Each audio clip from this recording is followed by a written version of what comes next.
Bhaktinagar police station વિસ્તારમાં આવેલ સહકારનગર પાસે વર્ષાબેન ગઢવી એમના ઘરની પાસે એમનો જે પ્રેમી છે અવારનવાર એમને હેરાન કરતો હતો અને આ અનુસંધાને એક ખૂનનો ગુનો દાખલ કર્યો. તેમાં તેમનો પ્રેમી સાવન છે એનું મૃત્યુ નિપજેલો છરીના ઘાથી અને ઉપરોક્ત બાબતે એમનો સાથીદાર છે વર્ષાબેનનો એ પણ ઉપરોક્ત ખૂનના ગુનામાં સામેલ હતો અને આ બંને વિરુદ્ધ ભક્તિનગર પોલીસ સ્ટેશનમાં 103 બીએનએસ 103 એટલે કે ખૂન મુજબનો ગુનો દાખલ કરેલો છે અને આગળની તપાસ પીઆઈ સરવૈયા સાહેબ કરી રહ્યા છે. હત્યા થવાનું મુખ્ય કારણ છે જે આ કામના આરોપી છે, મુખ્ય આરોપી વર્ષાબેન, એમને આ કામના મરણ જનાર છે સાવર, એની સાથે પ્રેમ સંબંધ હતા છેલ્લા 4 મહિનાથી. ત્યારબાદ એમનામાં વચ્ચે ખટરાક થતા અને એમનો નવો પ્રેમી આવતા જેની વચ્ચે ખટરાક થતા અને ઝઘડો થતા અને એ બાબતે થયેલ છે. હત્યામાં મરણ જનારને 7 થી 8 છરીના ઘા છાતીના ભાગે થયેલ છે એવું જાણવા મળ્યું છે.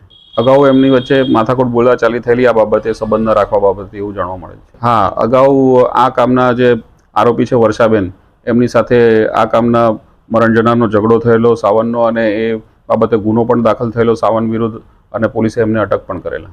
હાલ પૂરતું તો એવું કોઈ પ્રી પ્લાનિંગ જણાતું નથી. ઉપરોક્ત ગુનાના કામે આરોપી બંનેને વર્ષા અને દર્શન છે જેનો નવો પ્રેમી છે બંનેને પોલીસ કબજા હેઠળ છે અને પૂછપરછ ચાલુ છે અને ગુનાના કામે હથિયાર કબજે કરવામાં આવશે.